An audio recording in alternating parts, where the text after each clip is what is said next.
नमस्कार साथियों, स्वागत है आपका एक बार फिर से आपके अपने चैनल वेदांत लर्निंग पॉइंट पे।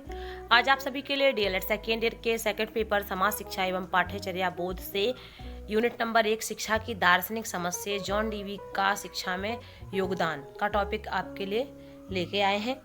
इससे पिछले वीडियोज़ में मैंने आपको डीवी का परिचय, डीवी के अनुसार शिक्षा, शिक्षा के उद्देश्य, शिक्षा का पाठ्यक्रम, शिक्षण विधियां एवं अनुशासन, डीवी के अनुसार शिक्षक और विद्यालय के टॉपिक करवा दिए हैं। ये अंतिम टॉपिक है। इसमें जॉन डीवी का शिक्षा को योगदान और साथ ही साथ इनकी जो रचनाएं हैं ये रहेंगी। अगर आप चैनल पे नए हैं तो सब्सक्राइब कर लीजिए चैनल को, क्योंकि यहाँ पे डीएलएड सेकेंड ईयर का पूरा कोर्स आपको फ्री ऑफ कॉस्ट कराया जा रहा है। फर्स्ट ईयर के भी कुछ नोट्स आपको दिए जा रहे हैं और साथ ही साथ इंग्लिश ग्रामर भी कराई जा रही है। आइए शुरू करते हैं। जॉन डीवी का शिक्षा को क्या योगदान रहा है। जॉन डीवी का योगदान निम्नलिखित बिंदुओं से स्पष्ट किया जा सकता है। पहला बिंदु क्या है? शिक्षा कुशल सामाजिक जीवन की तैयारी तथा संवाहिका का रूप है। इन्होंने क्या कहा है कि जो शिक्षा है ये जब बच्चा बड़ा हो जाएगा, वयस्क हो जाएगा, उसका जो जीवन यापन होगा उसकी तैयारी करने के लिए बहुत ही अच्छा साधन है। दूसरा उद्देश्य क्या है इनका? कि उद्देश्य शिक्षा की प्रक्रिया के साथ ही जुड़े हुए हैं। जो शिक्षा के उद्देश्य हैं वो कहाँ जुड़े हुए हैं? शिक्षा की प्रक्रिया में जुड़े हैं। शिक्षा के दो आधार बताए हैं इन्होंने, एक सामाजिक बताया है और एक मनोवैज्ञानिक बताया है। अतः शिक्षा व्यक्ति को मनोवैज्ञानिक तथा सामाजिक दोनों प्रकार से तैयार करती है। सामाजिक करती है समाज के लिए और मनोवैज्ञानिक खुद स्वयं के जीवन के लिए। पाठ्यक्रम समाज की क्रियाओं का, यहाँ पे की रहेगा, की क्रियाओं का सरल, शुद्ध और संतुलित रूप है। पाठ्यक्रम कैसा है? समाज की क्रियाओं का सरल, शुद्ध एवं संतुलित रूप है। इसलिए विद्यालय में पाठ्यक्रम समाज की क्रियाओं का सरल, शुद्ध और संतुलित रूप है और विद्यालय में उचित वातावरण तैयार करना चाहिए तथा बालकों की रुचियों एवं शक्तियों के अनुसार उन्हें विकास के अवसर देना चाहिए। ऐसा है कि अगर बच्चे का ध्यान खेल में है तो उसे खेल के अवसर दें, पढ़ाई लिखाई में है तो पढ़ाई लिखाई में ज़्यादा अवसर दें। ऐसा नहीं कि बच्चा खेलना चाहता है, आप उसे किताब से पढ़ा रहे हो, तो ऐसा नहीं करना चाहिए। बच्ची की रुचि जहाँ है बच्चे को वैसे अवसर देने चाहिए। नेक्स्ट है, विद्यालय में जनतांत्रिक एवं सामाजिक होनी चाहिए। विद्यालय कैसे हो कि जनतांत्रिक भी हो और सामाजिक भी हो। अनुशासन छात्रों की रुचियों के द्वारा किया जा सकता है। अनुशासन कैसा है कि छात्रों की जैसी रुचि हो वैसा उनका अनुशासन करना चाहिए। शिक्षक को बालकों की उद्देश्य की पूर्ति के लिए अभ्यास कराना चाहिए तथा विकास के अवसर प्रदान कराने में सहायक होना चाहिए। विद्यालय के सभी कार्यक्रमों में लघु समाज का स्वरूप झलकना चाहिए।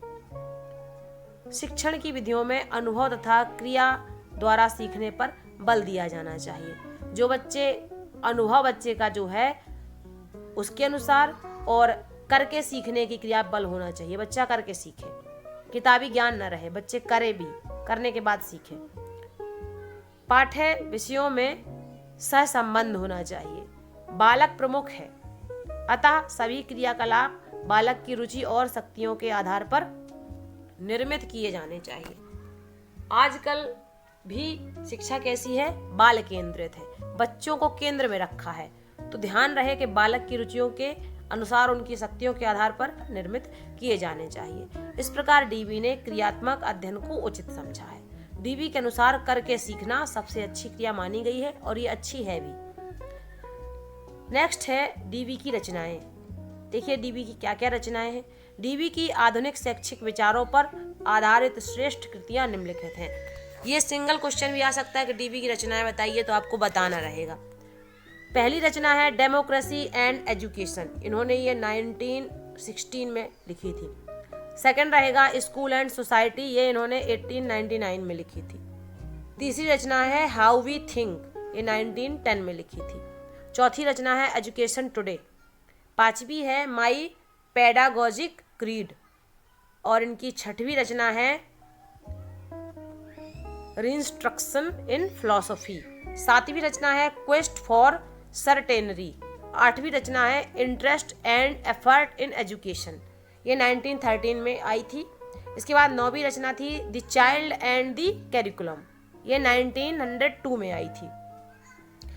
10वीं रचना है स्कूल ऑफ टुमारो, ये 1915 में आई थी। 11वीं रचना है ह्यूमन नेचर एंड कंडक्ट, ये 1922 में आई थी।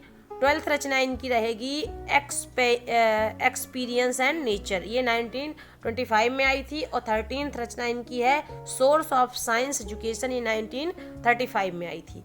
अगर प्रश्न आ जाए कि डीवी ने कितनी रचनाएं की थी तो 13 आप कह सकते हो, और अगर नाम लिखने के लिए आ जाए तो आप ये नाम लिख सकते हो। टॉपिक बहुत ही ज़्यादा इंपॉर्टेंट था। जॉन डीवी का टॉपिक आपका पूरा हुआ। नेक्स्ट टॉपिक आपका मारिया मॉन्टेसरी का रहेगा, ये आपको नेक्स्ट वीडियो में कराया जाएगा। तब तक के लिए धन्यवाद।